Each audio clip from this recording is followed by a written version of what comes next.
Chapter 9, exercise 9.10, question number 7 and 8. Question number 7, if f of x equal to integral 0 to x t cos t dt அப்படின்னு கொடுத்துருக்காங்க. இதுலேருந்து என்ன கண்டுபிடிக்கணும்? df by dx கண்டுபிடிக்கணும். f of x ஓட மதிப்புலேருந்து df by dx கண்டுபிடிக்க சொல்லியிருக்காங்க. இதுக்கு வேறு எந்த குழுவும் இல்லை. இதை நம்ம இன்டகிரேஷன் பண்ணி வரக்கூடியது கண்டுபிடிச்சி f of x கண்டுபிடிச்சி அப்புறம் அதை டிஃப்ரென்ஷியேட் பண்ணி போடுறதுக்கு இன்டகிரேஷனும் டிஃப்ரென்ஷியேஷனும் என்ன ரிலேஷன்ஷிப் அப்படிங்கிறது நமக்கு தெரியும். டிஃப்ரென்ஷியேஷனுக்கு ஆப்போசிட் இன்டகிரேஷன். இப்போ டிஃப்ரென்ஷியேஷனும் இன்டகிரேஷனும் ஆப்போசிட்னு நமக்கு தெரியும். Fundamental theorem of integral calculus. அதில் ஃபஸ்ட்டு ஃபண்டமெண்டல் தியரத்தில் பார்த்தோம்னா எஃப் ஆஃப் எக்ஸ் வந்து ஒரு வேல்யூ. இதான் நமக்கு இப்போ இருக்கிற கிவன் இன்டெக்ரல்.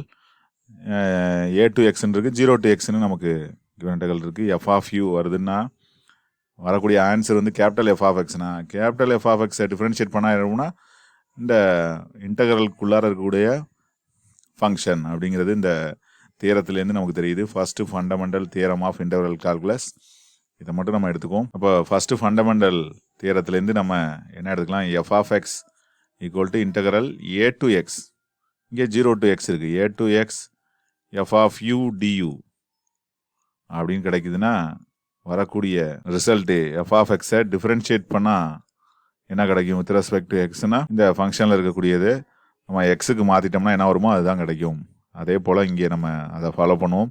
இப்போ டிஎஃப் பை டிஎக்ஸ் அப்படிங்கிறது என்ன கிடைக்கும்? இதை டி எல்லாம் எக்ஸாக மாற்றிட்டா என்ன வருமோ அதுதான் வரும். அப்போ டிஎஃப் பை டிஎக்ஸுங்கிறது எஃப் ஆஃப் எக்ஸ், அதாவது எஃப் ஆஃப் டிங்கிறது இங்கே இருக்குது, டி காஸ் டி.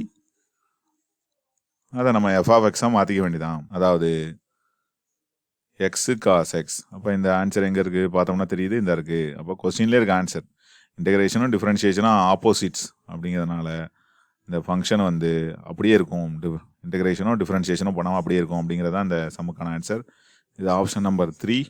இது கொஸ்டின் நம்பர் 7க்கான விடை.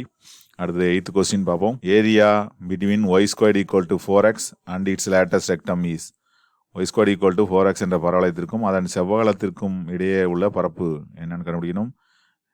இது பேரபோலா ஓப்பன் ரைட்வர்ட்ஸ். இந்த பேரபோலாவோட ரஃப் டயக்ராம். இது வந்து வெர்டெக்ஸு.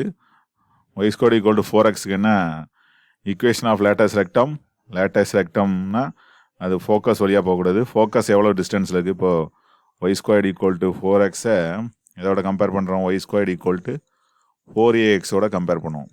என்ன கிடைக்கும் நமக்கு? 4aங்கிறது 4ன்னு கிடைக்கும். இப்போ ஏ ஈக்குவல் டு எவ்வளோதுன்னா 4/4 1ன்னு கிடைக்குது. இப்போ ஏ ஈக்குவல் டு 1. அப்போ ஃபோக்கஸ் வந்து எங்கே இருக்குன்னா 1,0 இருக்கும். இப்போ ஈக்குவேஷன் ஆஃப் லேட்டஸ்ட் ரெக்டாங்கிறது ஈக்குவல்ட்டுக்கு அப்புறம் உள்ளது நம்ம மல்டிகல் ஜாமெட்ரி 5th சாப்டரில் பார்த்துருப்போம். செவ்வகத்தின் சமன்பாடு ஈக்குவேஷன் ஆஃப் லேட்டஸ்ட் ரெக்டம் அது இஸ் பரபோலா என்ன அப்படின்னு பார்த்தோம்னா ஈஸியாக கண்டுபிடிச்சிடலாம். ஈக்குவல்ட்டுக்கு அப்புறம் இருக்கிற எக்ஸு அதுக்கு பக்கத்தில் இருக்கக்கூடிய ஏ வேல்யூ 1. அப்போ எக்ஸ் ஈக்குவல் டு 1 தான் இங்கே லேட்டஸ்ட் ரெக்டம்.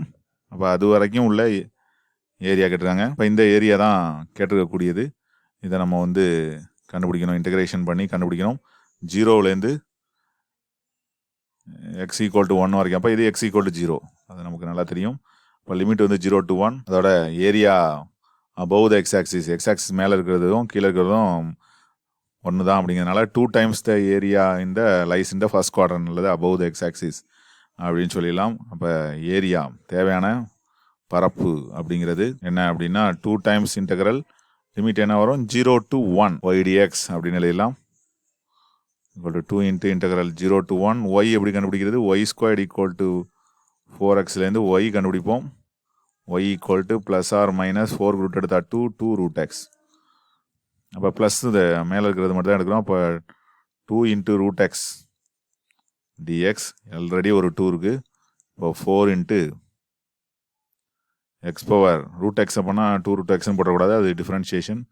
இப்போ இன்டெக்ரல் 0 to 1 எக்ஸ் பவர் 1/2 இங்கே இருக்குது. எக்ஸ் பவர் 1/2 இன்டெகிரேஷன் பண்ணால் என்ன கிடைக்கும்? எக்ஸ் பவர் 1/2 + 1, அதாவது 3/2/3/2 அப்படி கிடைக்கும். லிமிட் வந்து 0 to 1. இப்போ 4 இன்ட்டு 3/2 ரெசிப்ரோக்கல் பண்ணால் 2/3ன்னு வந்துடும். அப்பர் லிமிட்டு போட்டால் 1/3/2, லோயர் லிமிட்டு போட்டால் 0. அதனால் நமக்கு ஆன்சர் வந்து என்ன கிடச்சிது? 4 2s are 8, 8/3ங்கிறது கிடச்சிருது. அப்போ தேவையான பரப்பளவு பிட்வீன் இட்ஸ் லேட்டஸ்ட் ரெக்டம் செவ்வகம் வரையிலான பரப்பு வந்து என்னென்னா 8/3ன்னு கிடைக்குது. இதுதான் நமக்கு தேவையானது. இப்போ தேவையான விடையை வந்து நம்ம integration area between the lines x = 0, x = 1 and the curve y ² 4x அப்படிங்கிறத யூஸ் பண்ணி கண்டுபிடிச்சிருக்கோம். இது சம் நம்பர் 8. சம் நம்பர் 7 பார்த்தோம். அது ரொம்ப சிம்பிளாக இன்டகிரேஷன், டிஃபரன்சியேஷன் ஆப்போசிட் ரெண்டும் கேன்சல் ஆகி நமக்கு அந்த இன்டகிரேஷனில் பயன்படுத்தக்கூடிய ஃபங்க்ஷனே நமக்கு ஆன்சராக வந்துடுது. தேங்க்ஸ் ஃபார் வாட்சிங்.